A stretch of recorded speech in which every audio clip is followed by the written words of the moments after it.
Good day, and welcome back to my channel. Last weekend my mom and I went to Philadelphia to attend the Disability Pride event, and you are coming with. Originally the plan was to have my personal care attendant come, but things happened between her and the agency. My mom is coming with instead, which is better. Now we are taking Amtrak Keystone Corridor service, which leaves from the station in Pittsburgh. These vlogs are going to be highly accessibility based, so be warned. The service that I am used to get to the station that morning is Get Y Up and Go. It is a wheelchair-accessible transportation service like a wheelchair-accessible Uber or Lyft with very little restrictions.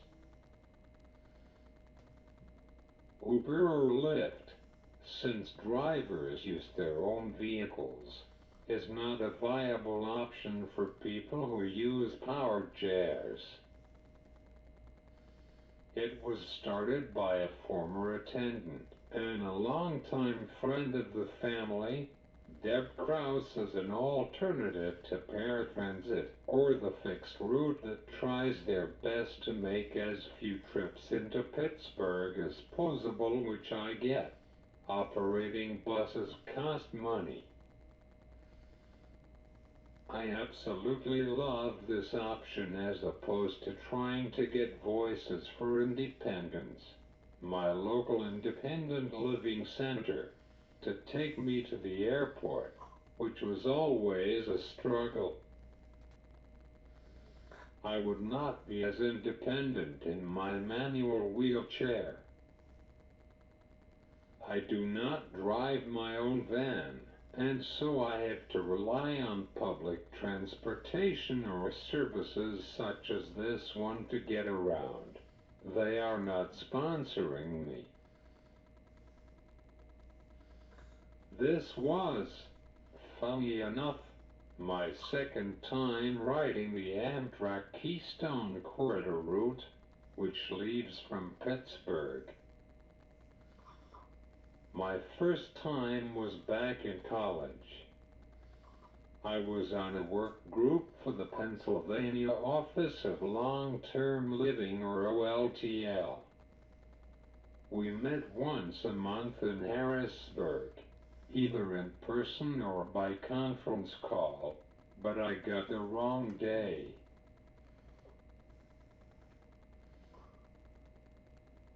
Now my service coordinator at that time had arranged transportation through the same waiver that I get my personal attendant care services through. So, my attendant and I got to the station, got on the train, actually made it to Harrisburg, and got to OLTL. Somebody, either Jennifer Burnett, Linda Anthony, or I do not know who, approached me and said, "Kyle, you are not supposed to be here." Yay, I was angry at myself. My attendant and I left the meeting, got back to the station, and thankfully changed trains to the westbound train from New York City. Lucky my professors did not take attendance at that time. My mom had to drive from her house in Washington to Pittsburgh to pick me up and take me back to California, Pennsylvania. To make matters worse, I had my power chair. She had to find an accessible van, a van with a ramp at 8 o'clock at night. Yay, she wanted to wring my neck. At least she had 4 hours to calm down before seeing me. Oh, she was pretty angry at me.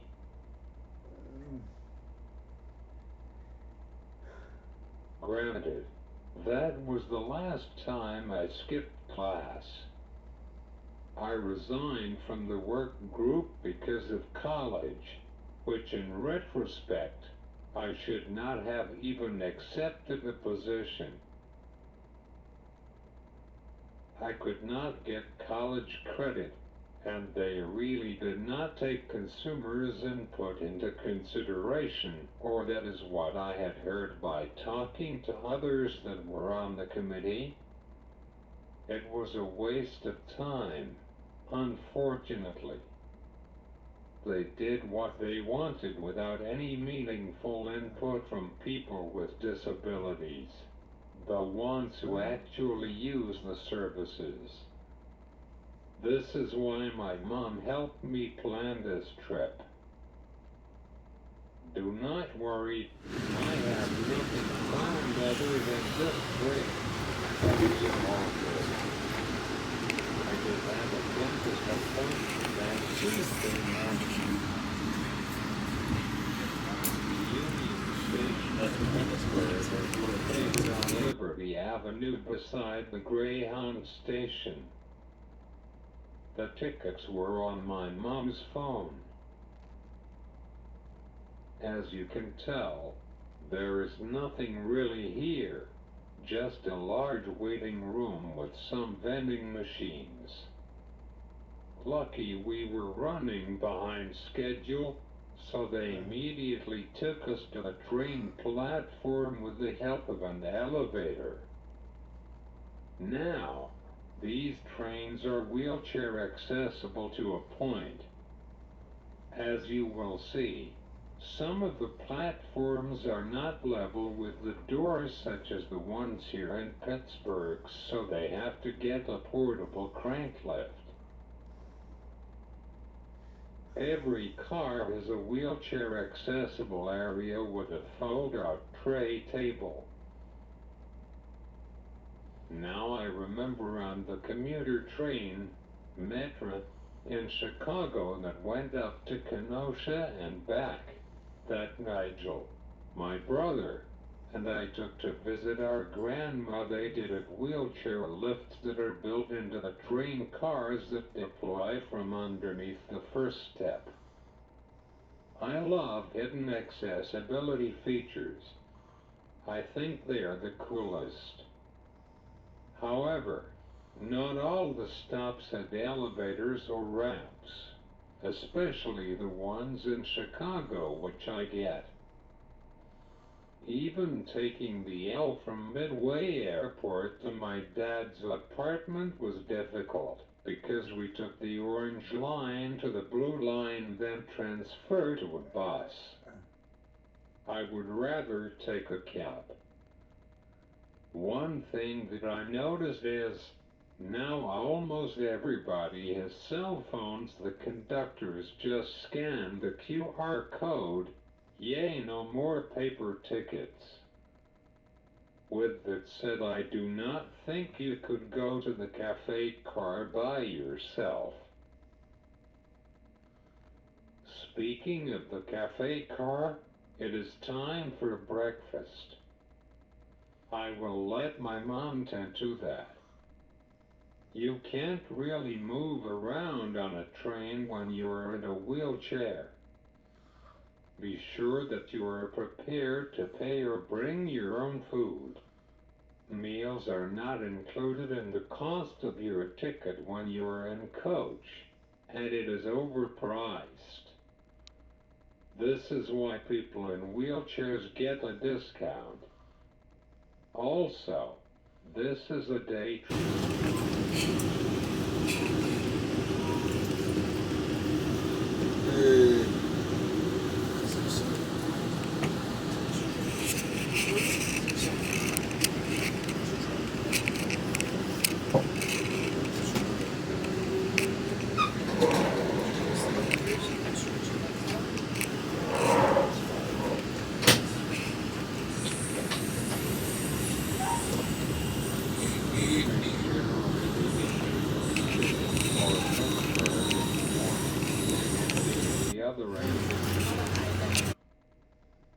Now if it was an overnight train, I would want a room which is a little more pricey, but worth it because not only do you get a bed, but breakfast, lunch, and dinner are included, and it is much better than the egg, ham, and cheese muffin I had. I will tell you how much I pay at the end of this series of videos. These videos are not sponsored by Amtrak or anybody else. This is my honest opinion. As you can see, the scenery is breathtaking as we cross Pennsylvania. These are called the Appalachian Mountains. The train travels across the Appalachian Mountains, through Pennsylvania's capital Harrisburg. Coming into Harrisburg, crossing the Susquehanna River.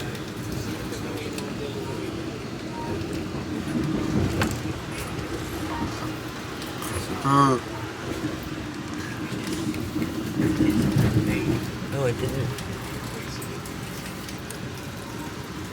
Pennsylvania Dutch country, suburban and central Philadelphia.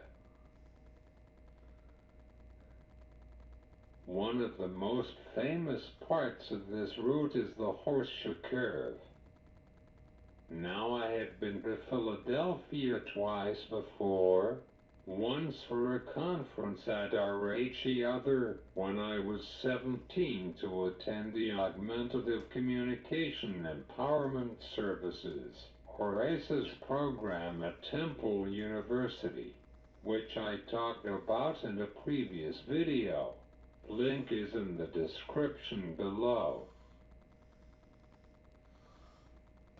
Now I have been to Philadelphia twice before, once for a conference and the other when I was 17 to attend the Augmentative Communication Empowerment Services, or ACES program at Temple University, which I talked about in a previous video.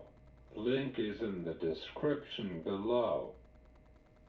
Since I attended my connections with ADAPT, I know mostly everybody.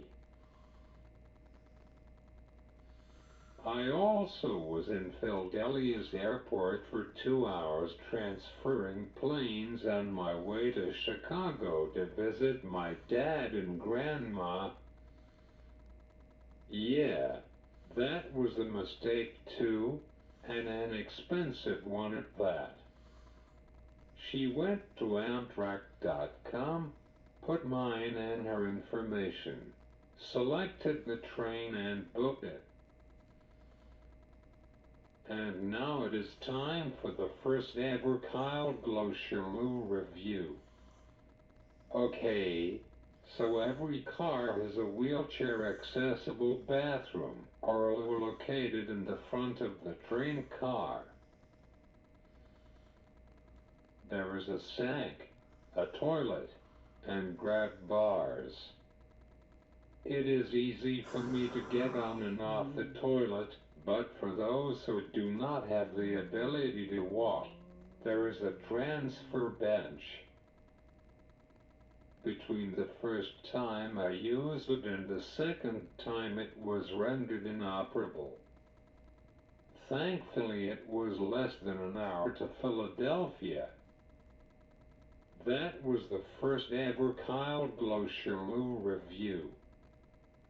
Traveling through the mountains is one of the most beautiful things you could ever do. Notice how the tracks curve through the mountains. They are not as impressive as the Rockies, but it is pretty incredible, I will not lie. The event we are going to is called the Disability Pride Festival, which I will explain in part 2 next week. We have arrived in Philadelphia William H. Gray III 30th Street Station. Unlike the one in Pittsburgh, The one in Philadelphia was raised to meet the train car door. They had to get a little transfer ramp so I could get off. Now let us get to the hotel. I remember from the last time we were here the public transportation was not that great, but that was when I was a senior in high school over 22 years ago. We took SEPTA train, the Philadelphia Regional Transit, which was not too bad. However, to get on and off the trains the operator had to get the ramp every time. I could not imagine having to deal with that every day trying to get to school. I'm sure that if the operators get to know me, they will make sure they would know where I was going. We are right around Temple, which according to Google is 2 miles, which makes sense. Temple has the Institute on Disability, which is more comprehensive, actually understanding disability culture and the independent living movement than the Office for Students with Disabilities that only handles reasonable accommodations. They still do the ACES program, but it is every 2 years now, not every year. You know, I was really considering going to Temple back in the day. However, Cal was much closer, only an hour or so, and it was in a small town. Even when Mom moved to Washington, she was an hour away. Plus, I only had to deal with one company rather than dealing with multiple. We are staying at the Cambria Hotel in Center City. This is a wheelchair accessible room. You can tell by the grab bars in the bathroom. One thing I like about Philadelphia is their Philly cheese stacks. No, I do not mean those sandwiches that I got at West Green. I mean a single piece of meat and some melted Kraft single Dita cheese steak, please. We went to the Tradesman, which was about 6 blocks from our hotel, and their Philly cheese stacks were not that bad, but they were not that good either. But it was better than what West Green served. As I was laying down, my mom noticed that my cord to my charger was not there. However, my battery lasted all weekend, thank heaven.